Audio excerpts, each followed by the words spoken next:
नमस्कार, आप देख रहे हैं एनएमएफ न्यूज। आपके साथ मैं हूं भुवन शर्मा। दिल्ली दंगे तो आपको याद ही होंगे। ये मामला सुप्रीम कोर्ट में चल रहा है। दो चेहरे जिन पर लगातार चर्चा होती है, चूंकि देश विरोधी बयान कई मंचों पर इन्होंने दिए और दिल्ली दंगों में भी इनकी संलिप्तता, इसको लेकर मामला सुप्रीम कोर्ट में। और बड़ी खबर यह कि सुप्रीम कोर्ट ने इन दोनों को ही जमानत देने से मना कर दिया। इस मामले में जो दूसरे आरोपी हैं उनको जो है जमानत दी गई कुछ शर्तों के साथ में, लेकिन सुप्रीम कोर्ट की बेबाक टिप्पणी थी फैसला सुनाते वक्त कि इन दोनों के जो मामले हैं वो दूसरे मामलों से अलग है, उनको मिक्स नहीं किया जा सकता है।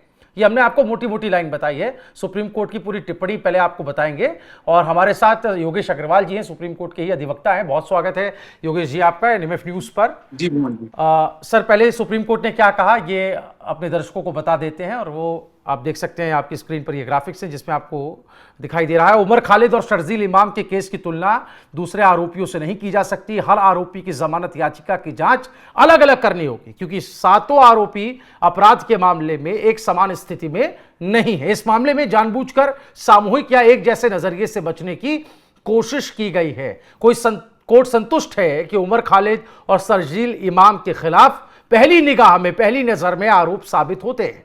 अपील करने वालों पर कानूनी शर्तें लागू होती हैं। उन्हें जमानत पर रिहा करने का औचित्य नहीं है। तो यह आपने देखा कि सुप्रीम कोर्ट ने क्या कहा। सबसे पहले तो योगेश जी आपसे सुप्रीम कोर्ट के इस फैसले जिसमें जमानत ना देने की बात कही गई है, इसको थोड़ा सा डिकोड कीजिएगा, समझाइएगा आसान भाषा में। और जब कोर्ट ये कहता है कि इसी मामले में जो दूसरे आरोपी हैं उनसे ये कैसे अलग हैं, तो उसके क्या मतलब है? देखिए भुवन जी, जो ये फैसला आया है ये क्योंकि कहीं ना कहीं मीडिया में भी इस टाइम चर्चा में है पूरा मामला। और शर्जील इमाम और जो हमारा दूसरा इसके अंदर अभियुक्त है उमर खालिद, इन दोनों को लेकर के सुप्रीम कोर्ट ने ये बोला है कि इन दोनों को का जो रोल है, क्योंकि इनका रोल जो है वो कॉन्स्पिरेसी के अंदर ज्यादा पाया गया है और इनकी अभी स्क्रूटनी हो रही है, अभी इन्वेस्टिगेशन के अंदर इंक्वायरी चल रही है। और जो प्राइमा फेसी केस इनके अगेंस्ट मटेरियल मिला है इन्वेस्टिगेशन केस के अंदर, सुप्रीम मानना है कि जो 5 अभियुक्तों को इसके अंदर जो जमानत दी गई है उनका रोल शर्जील से और उमर खालिद से बिल्कुल डिफरेंट है।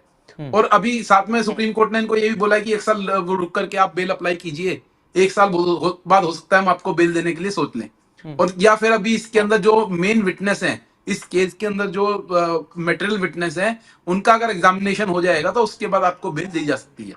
तो देखिए बार बार, क्योंकि डिफेंस का ये कहना है कि अभी इनके अगेंस्ट कोई कानूनी रूप से इनके अगेंस्ट अभी कोई क्राइम बना नहीं है। अभी तो ये खाली एक तरीके से एक्यूज पर्सन है, अभी ये आरोपी हैं और इनको आपने 6 साल से 5 साल से जेल में डाला हुआ है, एक तरीके से इनको सजा दे दी है।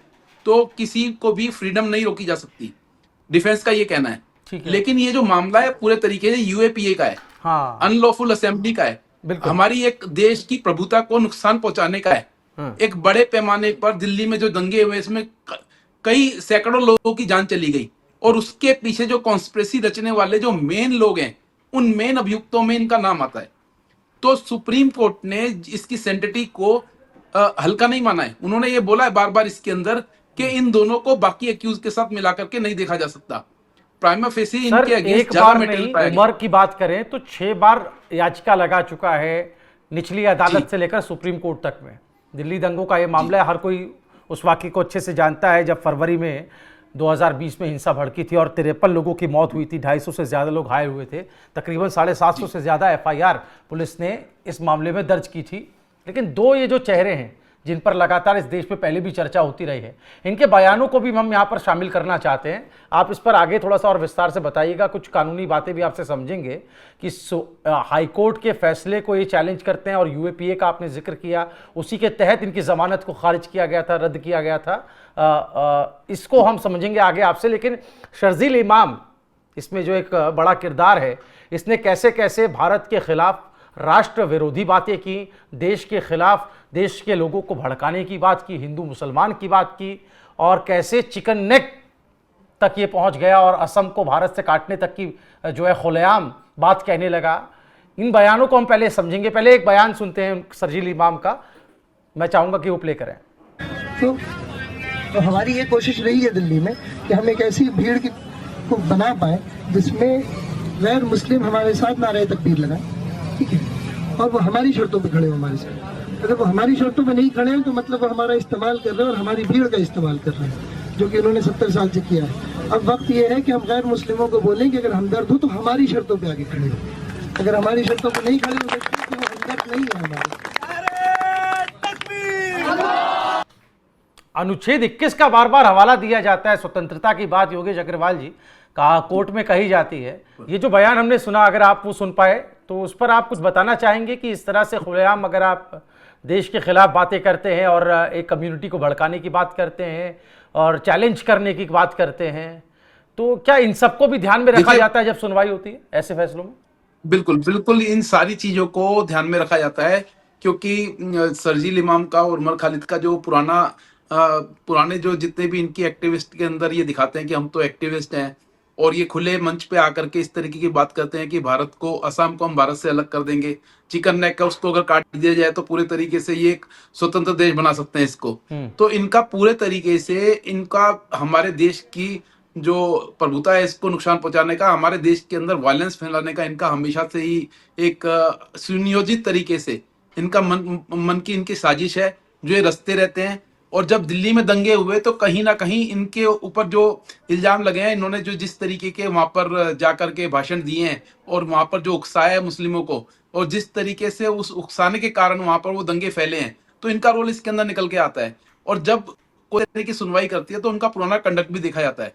तो इनका जो कंडक्ट है पहले से इसी तरीके का चल रहा है, और मुझे लगता है सुप्रीम कोर्ट के इस फैसले का मैं तो स्वागत करता हूं, क्योंकि अगर इस तरीके से लोगों को ये बोल करके बेल मिल जाए कि फ्रीडम जरूरी है हमारे देश के अंदर, आर्टिकल 21 के अंदर फ्रीडम का वो दिया हुआ है, उसका हवाला देते हुए इनको बेल मिल जानी चाहिए, क्योंकि इसके अंदर इंक्वायरी में टाइम लग रहा है, अभी केसों को डिसाइड होने में सालों, तो उन केसों को डिसाइड ना होने पर इनको बिल मिल जाए। क्या आपको लगता है ये बाहर आने के बाद दोबारा ऐसे काम नहीं करेंगे?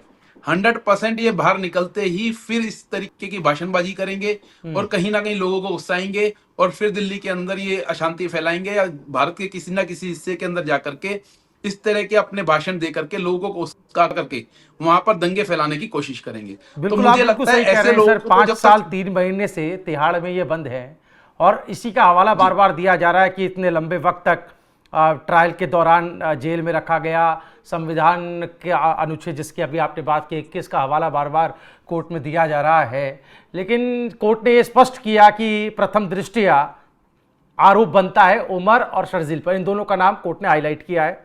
कार्यवाही के इस चरण में उन्हें जमानत पर रिहा करने का आधार नहीं बनता, और कोर्ट ये भी कहती है कि स्वतंत्रता ट्रायल से पहले जेल को सजा नहीं माना जा सकता। तो योगेश अग्रवाल जी, ये जो लाइन है कि ट्रायल से पहले जेल को सजा नहीं माना जा सकता, थोड़ा इसको भी अगर आप ब्रीफली बता पाए, आसान मैं इसको बता दूं, समझ में आएगा।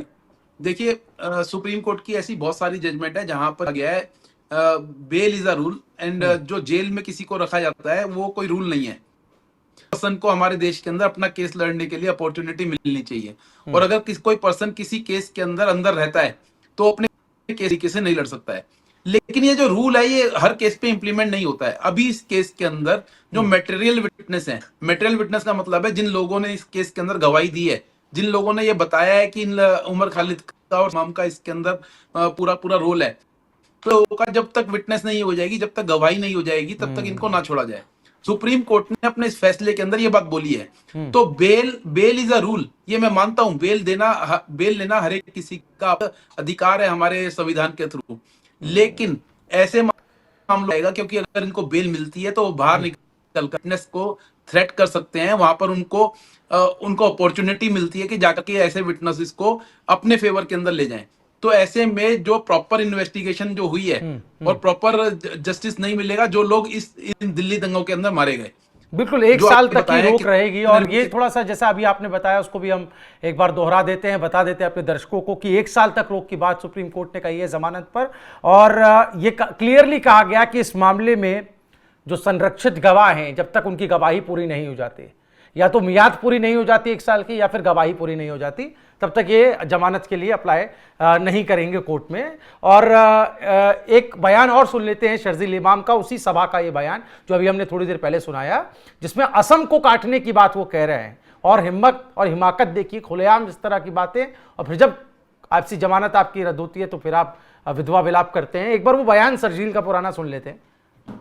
पहले भी शायद दर्ज कर चुका हूँ, 5 लाख लोग हमारे पास हों ऑर्गेनाइज्ड तो हम हिंदुस्तान और नॉर्थ ईस्ट को परमानेंटली कट कर सकते हैं। पर परमानेंटली नहीं तो कम से कम 1 महीने के लिए तो कट कर ही सकते हैं। मतलब इतना मवाद डालो पटरियों पर, रोड पे, कि उनको हटाने में 1 महीना लगे, है कि नहीं? जाए एयरफोर्स से, असम को काटना हमारी जिम्मेदारी है। असम और इंडिया कट के अलग हो जाए, तभी ये हमारी बात सुनेंगे। असम में जो मुसलमानों तो सुना योगेश जी आपने, ये बयान शायद आपने पहले भी सुना होगा, बहुत ही वायरल हुआ था। जी बिल्कुल। तो मैं फिर वही आपसे कहूंगा कि इस तरह की मेंटालिटी के लोग अगर बाहर आ भी जाते हैं तो ये तो फिर और ज्यादा समाज में वैमनस्यता और अराजकता फैलाने का काम करेंगे। हमारे देश के लिए खतरा है। ऐसे लोगों को तो मुझे लगता है ट्रायल चला करके प्रॉपर सजा दे देनी चाहिए। और सुप्रीम कोर्ट ने जो आज बोला है, ट्रायल कोर्ट को इसके जो डायरेक्शन दी है कि इनके केसेस को जल्दी डिसाइड करे, मुझे तो लगता है भुवन जी इस तरह के इनके केसेस को तो 1 साल में डिसाइड कर देना चाहिए, ताकि इनको ये बहाना ना मिले कि हमारा केस नहीं सुना जा रहा और हमें इसलिए बेल दे दी जाए, इनको बाहर निकलने की अपॉर्चुनिटी मिले। क्योंकि एक पूरे सुनियोजित तरीके से एक पूरा महकमा कह सकते हैं, या पूरा एक ऑर्गेनाइज तरीके से एक पूरा एक कौम है जो इसको मदद करने की कोशिश कर रही है, और कहीं ना कहीं इसको चाहते हैं कि वो लोग बाहर आए और हमारे देश के अंदर फिर इस तरह की स्थिति उत्पन्न हो। तो मुझे लगता है कि जो सुप्रीम कोर्ट ने आज बोला है कि ट्रायल कोर्ट को कि जल्दी से जल्दी इसके फैसले को सुनाया जाए, जितने भी विटनेस इसके अंदर, जितने भी मटेरियल विटनेस हैं, उनका एग्जामिनेशन हो, और 1 साल बाद देखेंगे। अभी ऐसा नहीं है कि सुप्रीम कोर्ट ने ये बोल दिया है कि 1 साल बाद इनको बेल दे देंगे। अब उन मटेरियल विटनेस के बाद जो चीजें निकल करके आएंगी, अगर उन मटेरियल विटनेस के होने के बाद कोर्ट को ये लगता है कि इनके अगेंस्ट कुछ भी नहीं निकल रहा है, तो हो सकता है इनको बेल मिल जाए।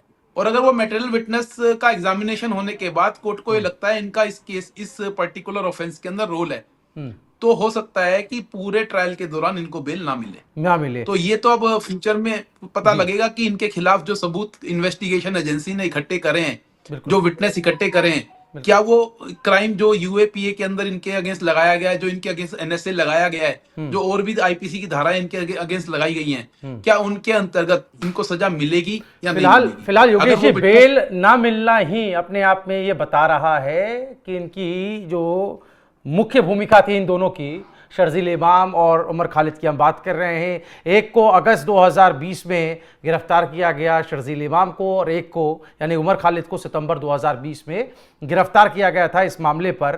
तो अब हम एक सवाल अपने दर्शकों के सामने छोड़ जा रहे हैं योगेश जी, और हम चाहेंगे कि जो इस वक्त हमें देख रहे हैं लोग, वो उस पर ज़्यादा से ज़्यादा अपनी प्रतिक्रिया दें कि सुप्रीम कोर्ट ने दिल्ली दंगे के आरोपी उमर और शर्जील को जमानत नहीं दी, इस पर आप क्या समझते हैं? कई विकल्प हम आपको दे रहे हैं उसमें से, और अगर आप भी इस पर अपनी कोई स्वतंत्र राय रखते हैं तो जरूर बताइएगा।